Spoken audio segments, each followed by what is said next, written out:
Hello guys, welcome back again sa ating YouTube channel no, The Action Man. Una sa lahat, may garab shoutout po sa lahat ng mga kakamping at sa mga hindi man mga kakamping. Kung interesado ka sa bidyong ito, patapusin mo na hanggang dulo at huwag nyo rin kalimutan na i-like at i-share ang ating video para malaman naman ng iilan sa ating mga kababayan na nagtutulog-tulugan sa katotohanan. So muli naman nagbabalik ang nag-iisa nyong host na si The Action Man para magbigay ng komentaryo at reaction sa mga mainit ng issue ng bayan.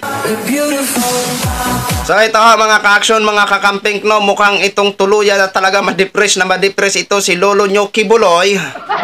Dahil nga po sa revocation ng kanyang franchise sa SMNI. Hangad ho natin na mabigyan ng katarungan ang SMNI na tuluyan ng mawala ang kanilang franchise. Para hindi na makapaglayag ang kanilang mga host na mga sinungaling kagaya nila Badoy at Siles. Dahil hindi ho natin papayagan na mamayagpag ang kasinungalingan kagaya nila Siles at Badoy. Kaya marapat lang natanggalan na tuluyan itong franchise ang SMNI. At ito na nga po, nakatakda na po na ipapatawag na si Kibuloy sa Senado o Kongres sa darating na January. Tila bang ito muna ang Pasko ni Kibuloy sa kanya. Ang ganda ng pamasko sa iyo, Kibuloy, no? Problema sa iyong franchise. Problema sa kaso mo dito about sa mga pang-aabuso mo sa Pilipinas. Problema sa court, sa US court, no? Abay, wag naman ho sana dumating sa punto na mag-una-una ka papuntang langit.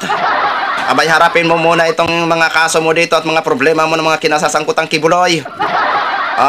Kasi masyado kang assuming sa sarili mo na ikaw ay adopted son. Diba? Para sa akin, ikaw ay hindi adopted son, kundi adopted ka ng Satan. So ito mga ka-action, mga kakampeng, panoorin na po natin itong gigimbal na balita kay Kibuloy. House Bill number 9710 calling for the repeal of Republic Act 11422, which granted the franchise to Suarezug Media Corporation, also known as Sunshine Media Network International or SMNI, has been referred to the House Committee on Legislative Franchises. The hearings on the issue are expected to commence in January 2024. The committee chairperson, Parañaque Representative Gus Tambunting, stated that the panel will send an invitation to Apollo Kibuloy for him to attend the hearings. However, if met with indifference, a subpoena might find its way to Kibuloy's door. Notably, SMNI stands as a known broadcast arm affiliated with Kibuloy. We can subpoena if needed, but maybe during the process of the hearing of the bill, then that's the time we will ask his first presence. House Bill 9710 was filed by One Rider Party's Representative Ramon Rodrigo Gutierrez. The lawmaker believes SMNI has violated several provisions of its franchise that warrants its revocation. The strongest ground would be that on the substance of the reports. Doon po sa Section 4, the responsibility to the public, we've seen po, no, na although the lawyers would indicate that these are mere inaccuracies, with the other resource persons, I think we've established enough that there is a pattern towards this misinformation po that they're reporting. Kibuloy was invited to the hearings in relation to House Resolution number 1499, urging the National Telecommunications Commission or NTC to suspend the operations of SMNI.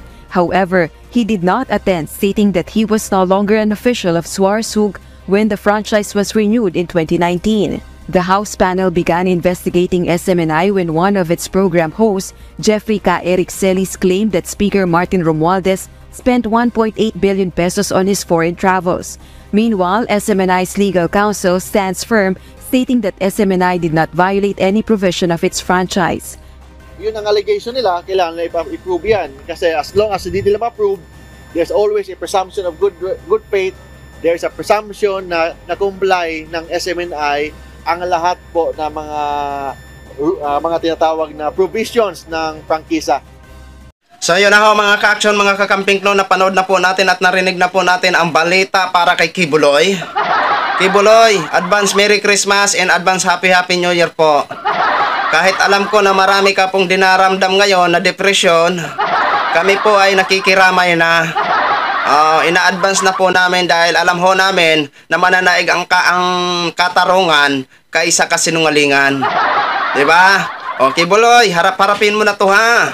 Ito ang simula sa January sa kalbaryo ng buhay mo. Kung noon na mayagpag ang kasamaan mo, ngayon magbabayad ka na. At lilitisin ka na. Sisimulan ka na sa SMNI franchise? Sisimulan ka na sa mga pang-aabuso mo dito sa Pilipinas na mga member mo dati?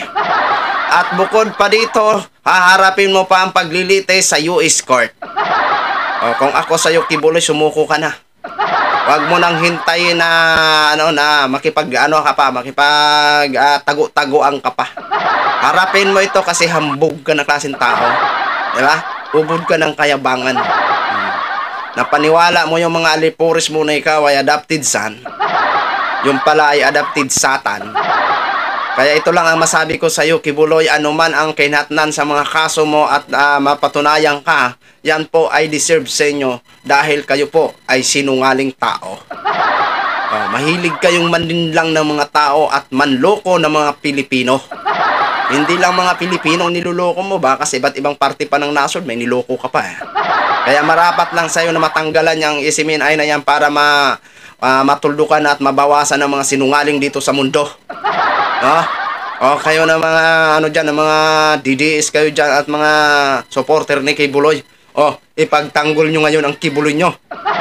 Gamitin nyo na lahat ng power nyo para madipinsahan ang Kibuloy nyo.